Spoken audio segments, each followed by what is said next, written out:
Hello and welcome to a new episode of Your Higher Self. I am joined today with Joel from Cool, Calm and Connected, and we have some really cool content coming up. But before we begin, I just want to get you to introduce yourself, Joel. Hello. Tell me, who are you? What do you do? What is your business? So I'm Joel. I yoga and I've started my own business running authentic connection workshops, and I work in drug and alcohol, so running CBT groups there.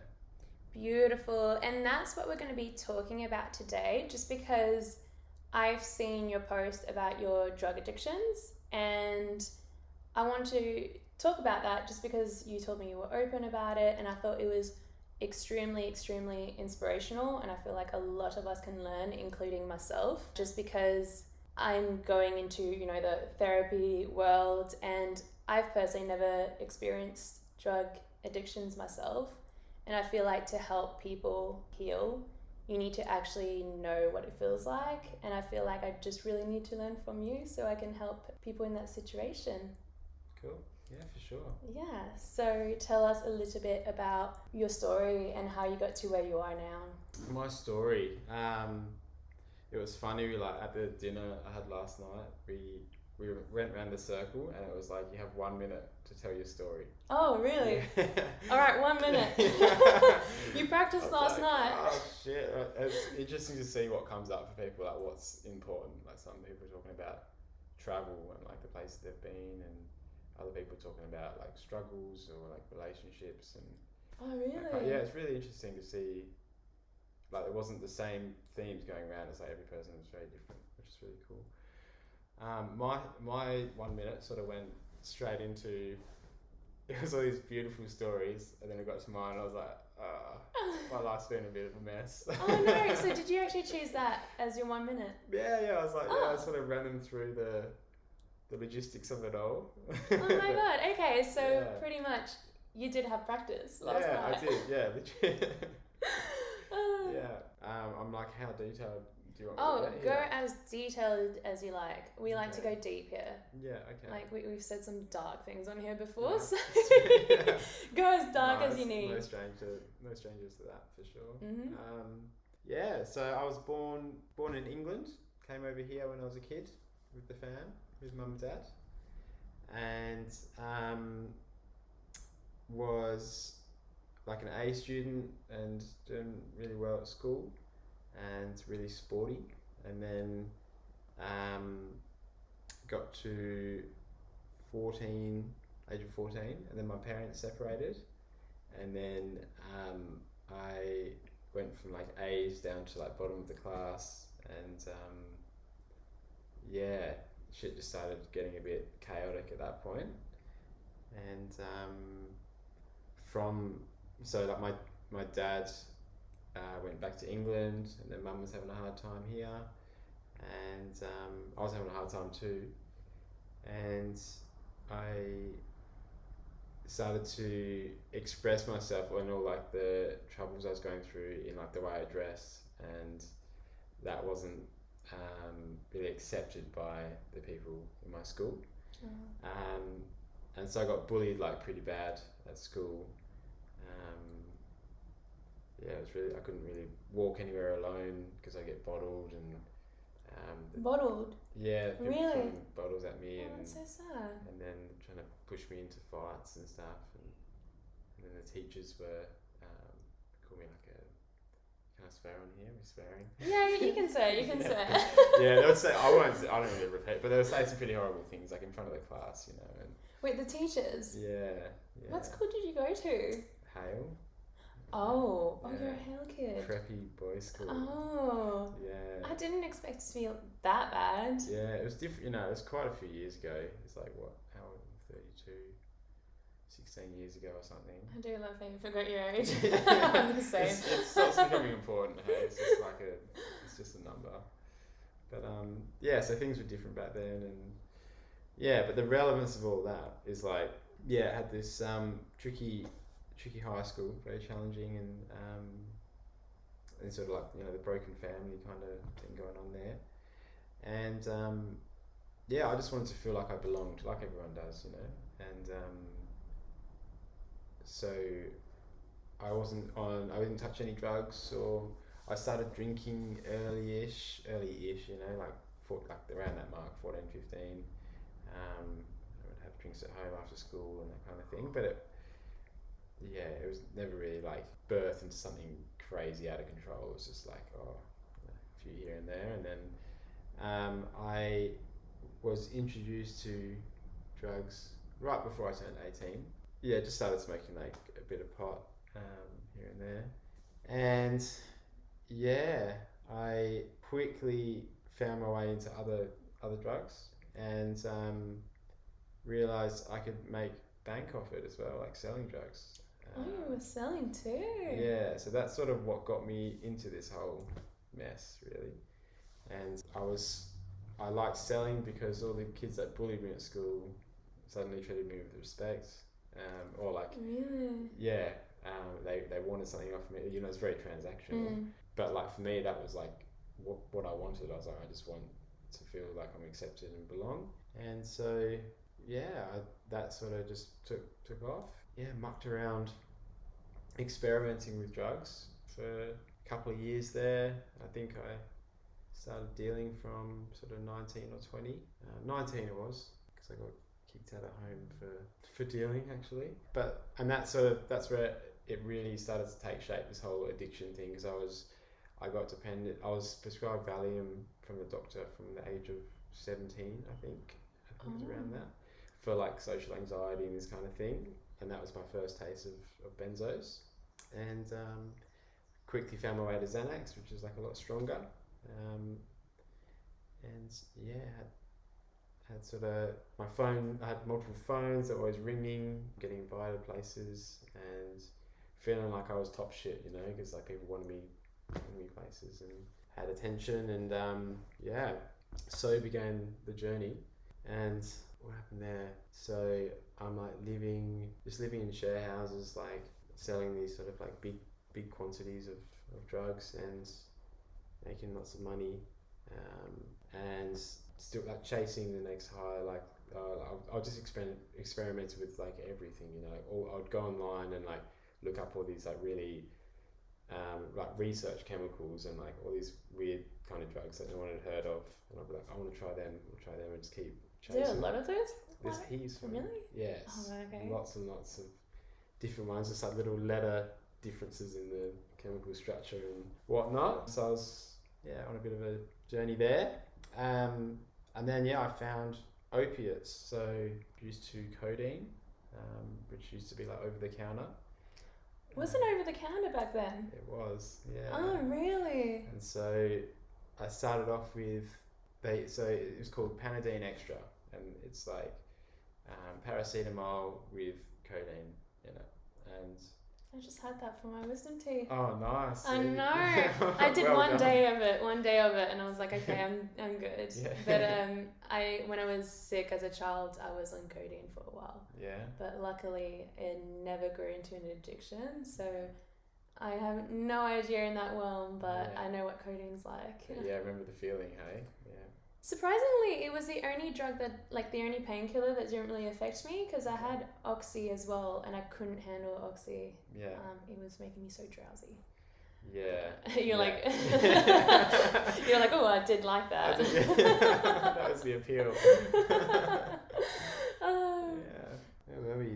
So codeine. Yeah. Right? Yeah, and like got introduced to me. It said like take 2 on the packet, right? This is for a headache. And the first dose I ever had was 3, and I was like, whoa, I feel really good. Like you get a high from it if you sort of have that one extra. And then given I'm just like in a lot of pain, like with my like family and like my whole sort of living situation and everything, and how I feel about myself, those numbers just like skyrocketed. And I was having like doing like cold water extractions on these tablets. So I'd hit up like 3 pharmacies in a day, get 120 pills, and then have that in one hit. And so it was like from 3 to 120, like in just a matter of like, I reckon a few months. It's sort of like the tolerance just grew that high. Oh, wow. Just having these really silly amounts. And yeah, just like bounced around different houses and that sort of thing. Then found Oxy, right? Oh, you Yes. eventually found that oxy. Oh, yeah, okay. That was terrible for me, that one. Yeah. Oh, no. So in amongst all this, you know, I'm like smoking meth and like doing like all these other kind of things, but these were like the main standout ones for me. Oh, really? Yeah. I So didn't know that they were somehow more addicting than meth. it's not really like more or less for me. It was more like what I preferred. Oh, And so okay. like my drug use was always to escape how I was feeling.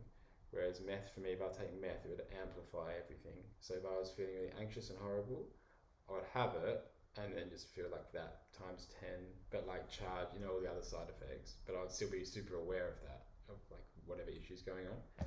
Whereas like the opiates and the benzos would be like calming and like everything just felt peaceful, and I was like, oh, like I don't need to worry about that now.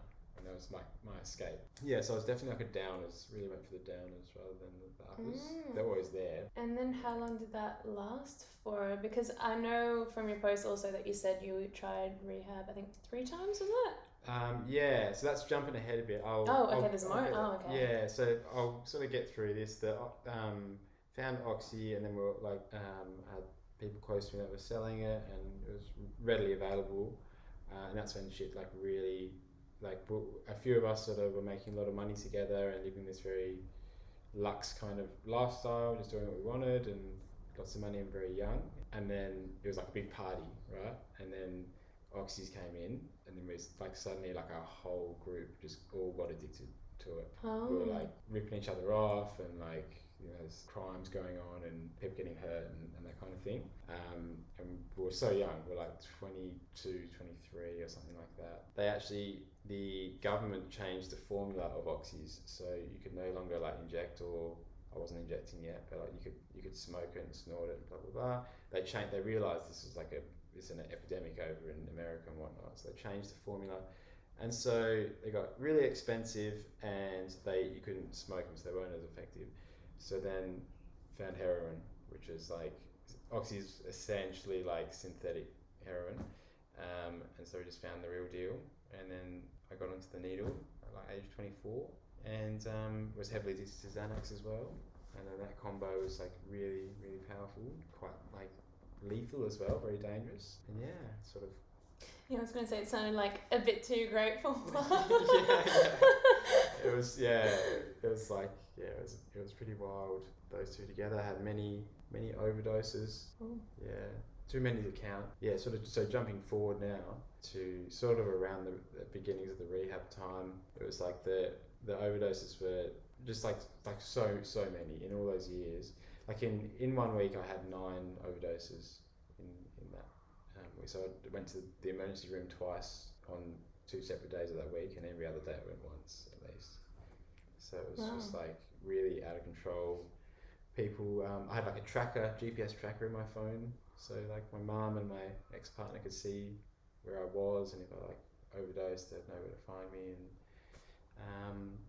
And I just like went over so many times, and there was always somebody there to save me, which is sort of giving me tingles actually thinking about that, because it's like I went down in like some of the most unusual places in the middle of the night. I'm talking like 2 a.m, like have a shot in my car, overdose, like all the windows up, and it just looks like I'm like asleep in my car in like on the street in like Ballajura or something, you know, just random suburb like I've just gone and scored from, and then there's been someone there who's just been like, that doesn't look right, and like somehow gotten in, and maybe my car's on, you know, gotten in and called the ambo, and it's happened just so many times in all these different, you know, public toilets, blah blah blah, and someone's always been there. So that's really beautiful for me, because that's why I feel like I'm here, like I've got my purpose. And it's like I had so many times where I've been dead and then come back, and it's like that. I don't believe that's just like random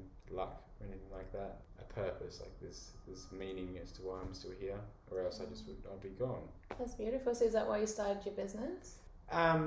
Yeah, it's definitely fed into that. So yeah, I went to rehabs. I went to like two rehabs where I wasn't successful, because I was just going for other people, just to please them and get them off my back essentially. Ended up way worse when I came out. I just went in there and like got all these connections, and I even overdosed in one of the rehabs, and it was out of control. But then I went to the rehab where I like got healthy and was taught like connection, meaning, and purpose are like the three pillars of recovery essentially. Is that where your business name comes from? No, but connection. That's sort of where connection was introduced to me as like such an important part of anyone's life, but especially someone in recovery. Yeah, and then I started to run these groups for the rehab that I was once a patient of, and noticed the theme of like connection is just like there's this Johan Hari, his name is like a professor and he studies addiction, and he's one of his famous quotes is like the opposite of addiction is I'm gonna milk this up, something along the lines. It's like the opposite of addiction isn't sobriety, it's connection. I'm mucking that up, but like the order, but it's something like that. And so connection is just like priority for me, and it's like that was the theme of coming up in all these groups, people coming in trying to get off drugs and substances, and that was what they were lacking, whether it be connection with others, usually connection with others, and most definitely connection with themselves. And that's sort of where in this rehab, when I was a patient, I was learning about connection and like about myself and like having awareness, because I didn't really understand what connection to self was, because I just had no concept of it. And that is sort of like flash forward to last year, and it was like, all right, why don't connection is not just important for people in recovery. Like I think it's important for everyone, and looking around people on their phones all the time, and there's so much stimulus and marketing and just so many, like it's just such a fast paced world going on. And I live here, like a beautiful spot, and it's like, it's still for me, like, you walk down the path and it's like people on their phones and they're like, oh man, this is quite a lot.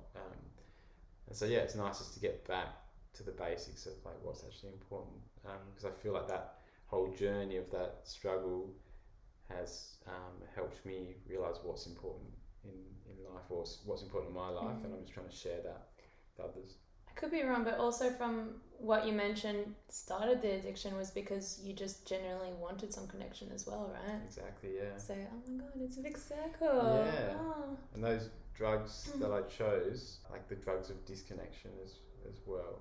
Oh really? So you just like completely sort of disconnect from the world, and like you were saying, you get sleepy, and so like the people on stimulants, or myself on stimulants, I'd be like very chatty, blah blah blah, always doing things, and then those other ones that I chose to do every day were the ones where I just like isolate and use alone, and just be like nodding out on the couch sort of thing. And now it's like, if I see anybody struggling with any sort of disconnection anyway, like I just want to give them like an avenue to address that. And that's so beautiful.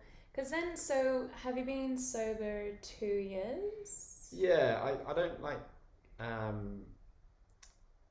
I don't call it like sober or clean, because that's sort of like especially like you clean implies that you were like dirty before. And also like I align with harm minimization, harm reduction, rather than abstinence. So there's a lot of rehabs and like recovery models and stuff, like these 12-step programs, like Narcotics Anonymous, that kind of thing, that are abstinence based. So their theory is like, come to us, if you want to say you're addicted to heroin, for example, our model is you never touch a drink or drug for the rest of your life. And like, bear in mind, I turned 30 in rehab in my last one, so I'm 30 years old, and the idea of I'm not going to touch anything ever again is quite overwhelming, and that would just like completely turn me off the idea.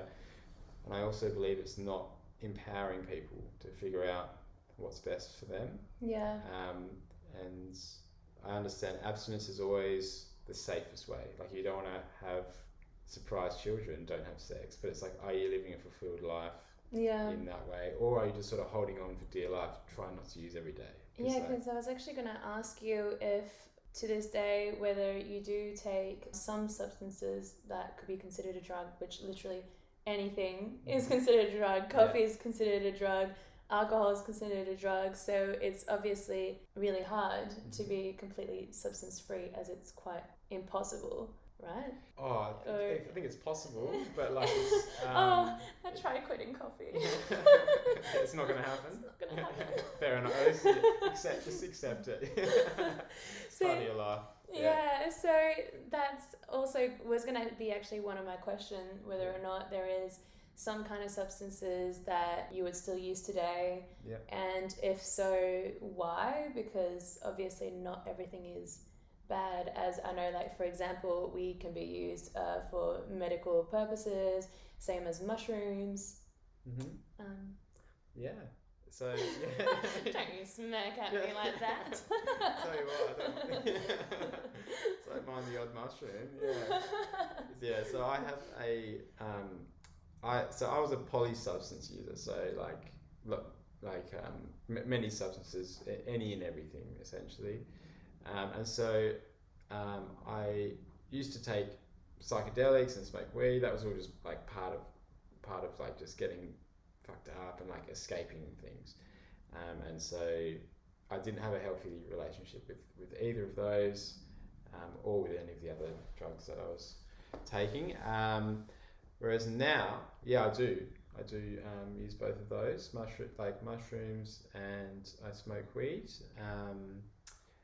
And it just feels very different for me now, and it's not like a dependence anymore. So so I'll go sort of through both of those. So like mushrooms for me are extremely important in my life, and they for me are like a therapeutic medicine, and they are like, at this point in my life, they are like the single greatest tool I have in learning about myself, like self-discovery, exploration, and connecting to myself on like a deeper level. So like it's sort of like ties in with a lot of the stuff, like the yoga I do, meditating especially. It all sort of goes hand in hand with that. I do like mushroom journeys solo most of the time. Occasionally I'll do them with friends, but I'll go into it with it's like almost like a ceremony. I'll set like intentions before. I like to practice yoga, I meditate, I go surfing, all these really good things for the soul on that. And I'm not like drinking or like sort of combining anything else with it. And it's not a party. I'll take them quite often. I like to take them like early in the morning and then sort of have my journey and learn a lot. And then it'll be sort of early afternoon and I'm back to normal essentially. And I really like that. It's a really wholesome kind of thing. I might like be journaling and listening to nice music and whatnot. So that's really important for me. Like I was saying before, just got back from Byron Bay, just did like a month there and had a few trips there and really learnt a lot about myself. Yeah, it's one of those things, it's like I don't want to go into some story about like my journeys, right? Because it's just like, I know when I hear people describe, a lot of the time, not all the time, but I hear people describe their psychedelic experiences, and it's one of those things, you're not doing it justice by describing what's happening. It's like you need to be there and feel it. But yeah, it's just a beautiful experience. It's really deep, whereas I can understand if you go to a party and take them at night where a bunch of people are drinking and stuff, it's going to be a very different experience for you. And yeah, you're going to like, things are going to look nice, you're going to feel good, but it's like I'm taking it for a different purpose. And I smoke weed quite frequently. I'll have a joint before bed, and that's sort of like, I just sort of check in with myself as to how I'm doing with that. I make sure I have days off and see how I feel when I have my days off, if I'm getting like edgy or anything like that.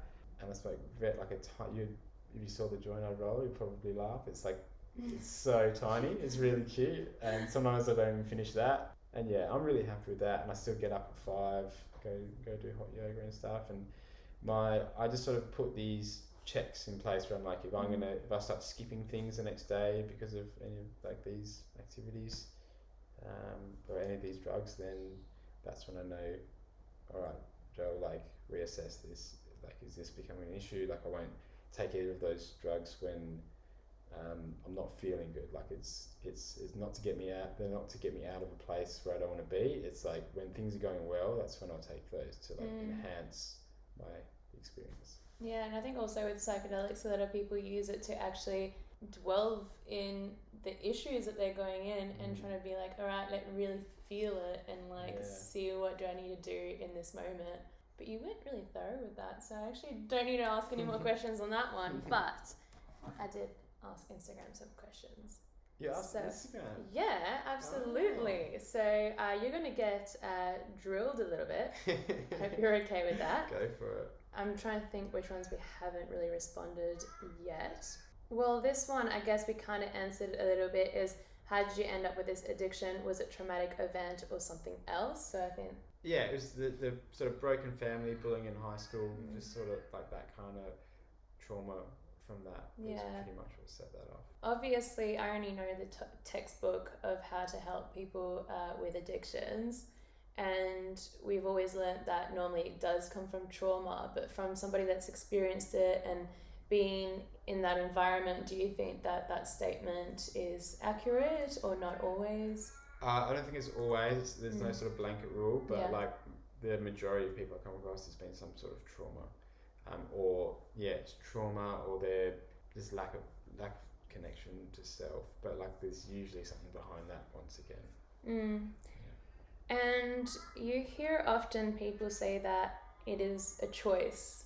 Would you agree with that or disagree? What's the choice? And like addictions, you know how some people can come very judgmental with the whole people with addictions and say that it's a choice. Would you say that it is? I'd say it's a choice, yeah, 100%. I chose to do all those things. However, I think there is some judgment there based out of naivety, because people will say things like, why don't you just stop? Like, oh, you're addicted to heroin, why don't you just not use it? And it's like, okay, well, that means nothing, you know. It's like Yeah, I think that's what they mean by choice, right? It's your choice to just randomly stop. Yeah, it's like once you understand what's going on beneath that, then you can see that it becomes almost like a matter of survival to get through the next day. And that's how it definitely felt for me. And I'll do anything to not have to deal with how I was feeling. And so coming from a place of compassion is the way forward, and understanding that people with addictions are like some of the most disconnected people in the world, and so pushing them further away because of your lack of understanding is just making the situation worse. So so I'm really against like people getting imprisoned for possession charges and that kind of thing. It's like you're disconnecting people further away from society, whereas we should be trying the completely opposite approach, where we're actually pushing them towards community and helping them reintegrate.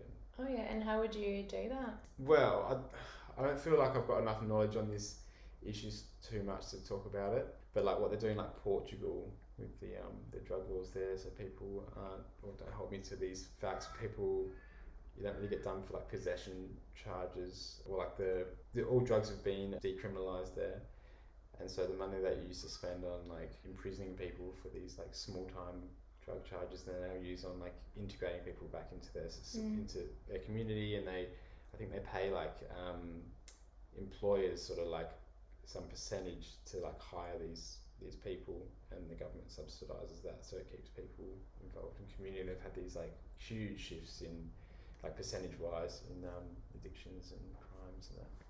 That's the thing with like most crimes and like prison. It's been proven that prison doesn't really work, especially for women, because it was like designed mostly to imprison men. So I remember doing a lot of this was for university, learning about women in prison, and prison just doesn't work. They need community, they need their families, and exactly like making a area that builds them on community and seeing their family and their kids and learning to be there for their kids and stuff like that has helped them become a lot less into their crimes and all of that. So we definitely need some improvement in prison system 100%, for sure. Yeah, just like removing people and being like, okay, well, you've behaved poorly and you've broken our rules, and now we're just going to completely remove you, and work on yourself and fix your problem. You know, it's like it's like where's the support there, and like where's the I think you can use like a revise essentially. And so there's this question. It says, do you ever truly beat it, or do you learn to tame it? He actually said tame the beast, to quote him, but tame it, I wrote it down. I like tame the beast. Oh my god. So dramatic. I don't know whether he was saying it dramatically or... I'm going to interpret it as dramatic, so I'm going to roll with that. How did you word it? Do I ever beat it? Beat it or yeah, tame do you it? ever truly beat it, or do you learn to tame the beast? Interesting question.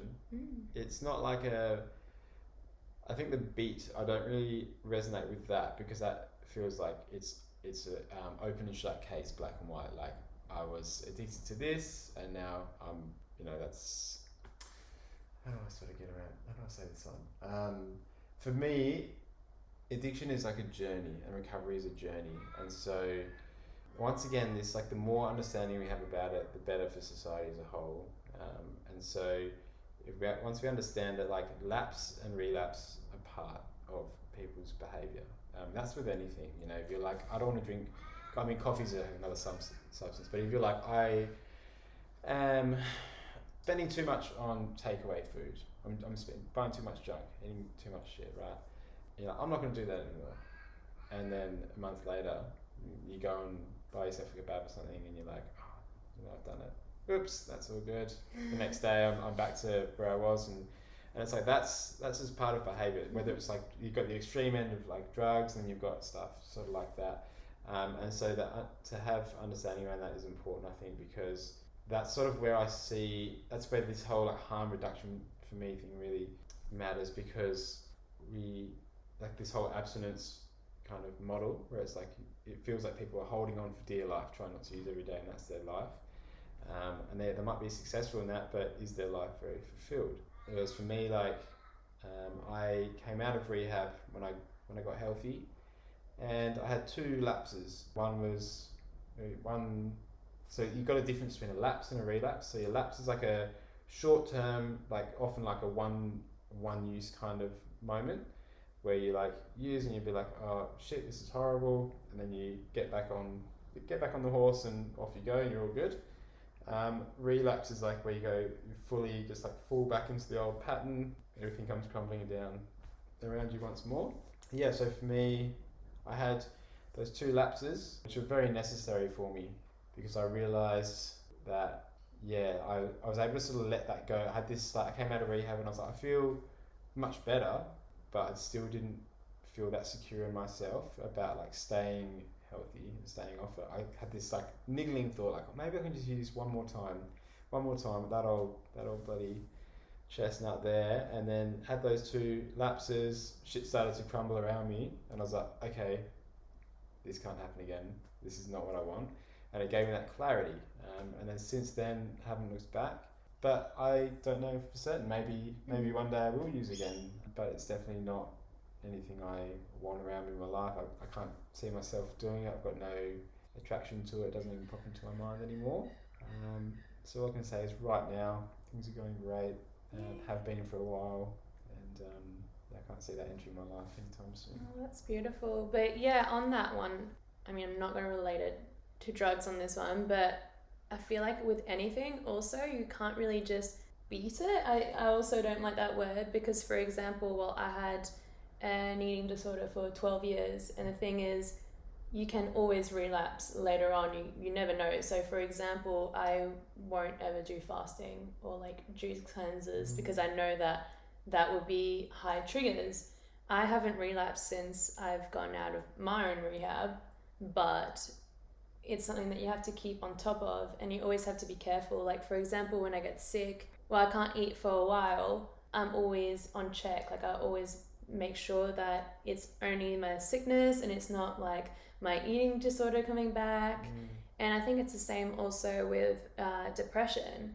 Can you really beat depression? I don't think that's the right way to see it or word it, because I feel like it is something that you just need to maintain on it and check yourself in, which I've heard you say a few times as well, like check-ins is really important.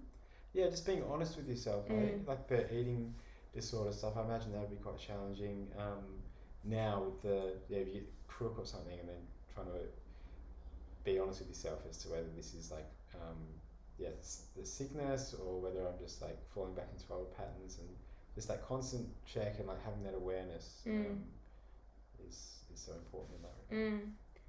But beating it's not really. Yeah, beating it. Yeah. I don't know. I feel like life is too full of unexpected twists and turns. You never know what's going to happen. So can you really beat something? Is there something to beat? Who knows? Yeah, maybe. Oh, I think we've already covered that one. I think this one was my own personal question, which what was your third rehab? What was different compared to the other two? Oh yeah, I think we touched on it. But, yeah. The third one was my own choosing. So I had a really hard week where my dad suddenly died out of nowhere, and it's okay. And a close friend of mine took his life as well a couple of days after that, and it was this really. I was in a very bad place and was broke and just sort of pinching shit and.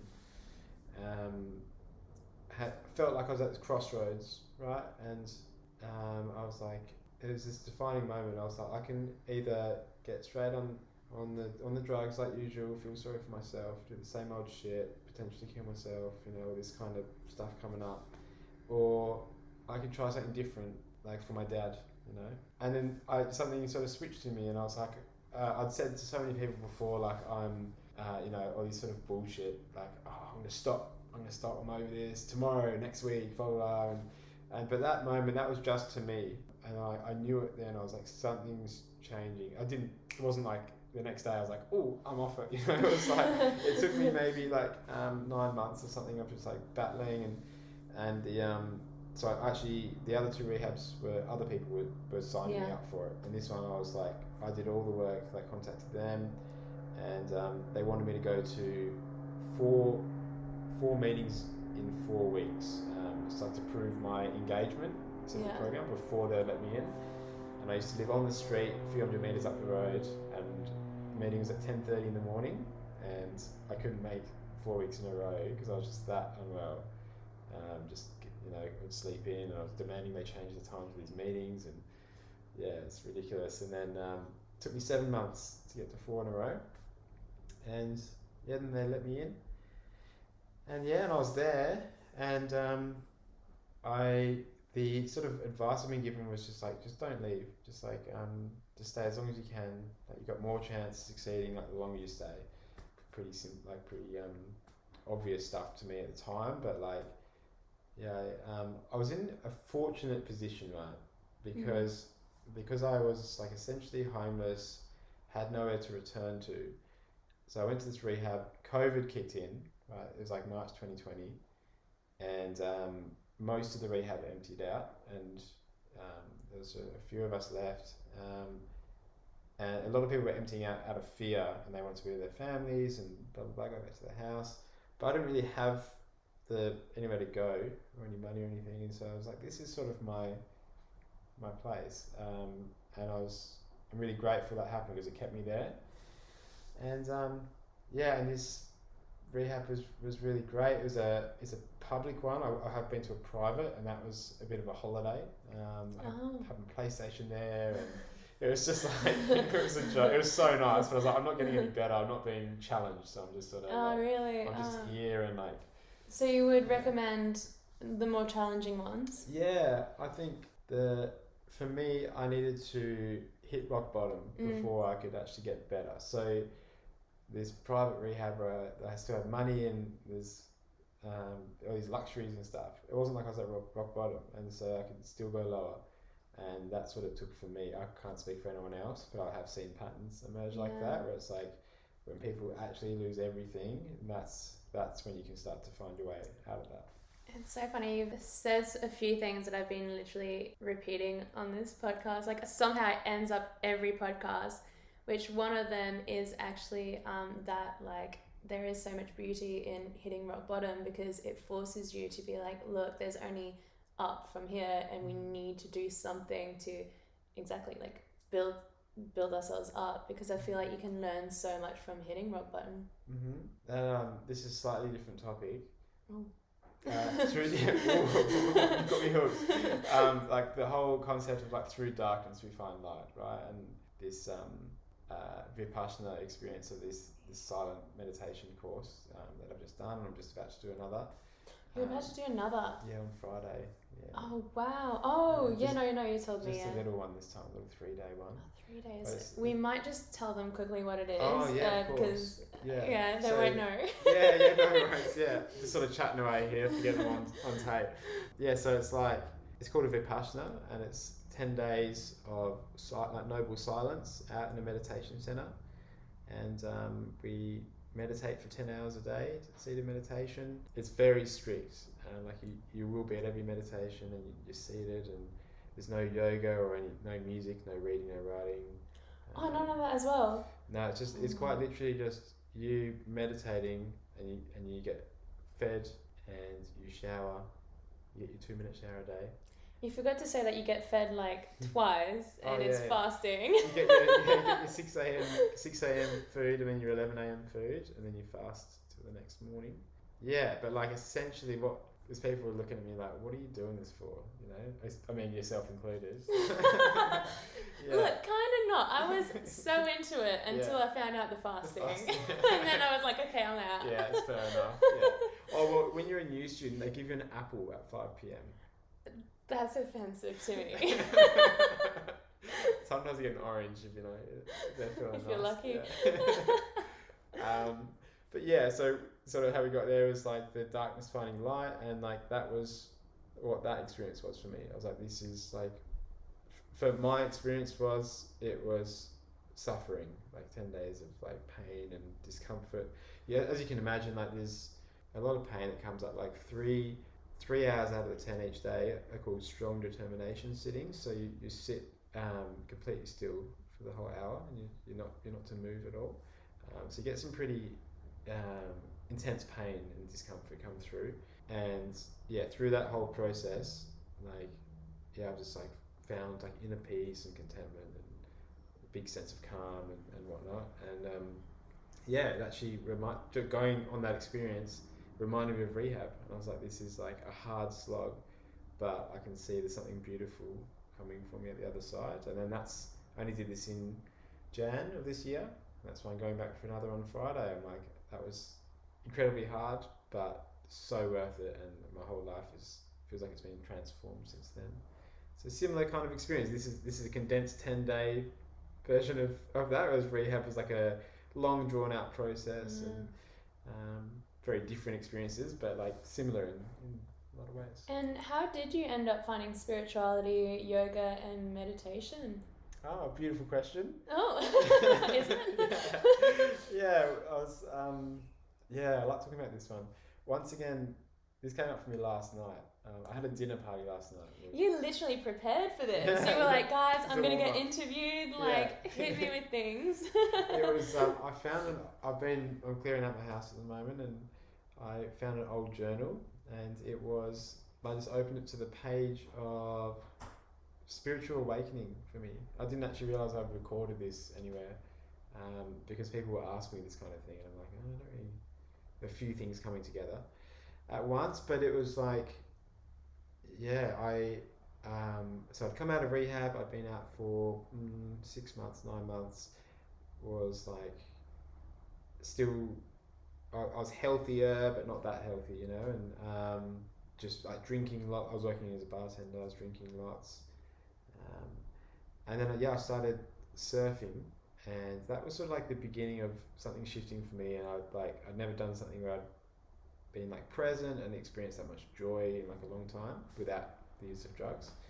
Or it was like just chemically enhanced joy. But this is like felt very pure. And then I started yoga because I purely saw it for the physical side of things. I was like, that's going to help my balance for surfing. And then pretty much very soon after that, I'd been surfing for like 6 months. I had an injury in the surfing and ruptured all the ligaments of my ankle, and then couldn't surf for like quite some time. And so I was like, shit, like I really want to keep exercising.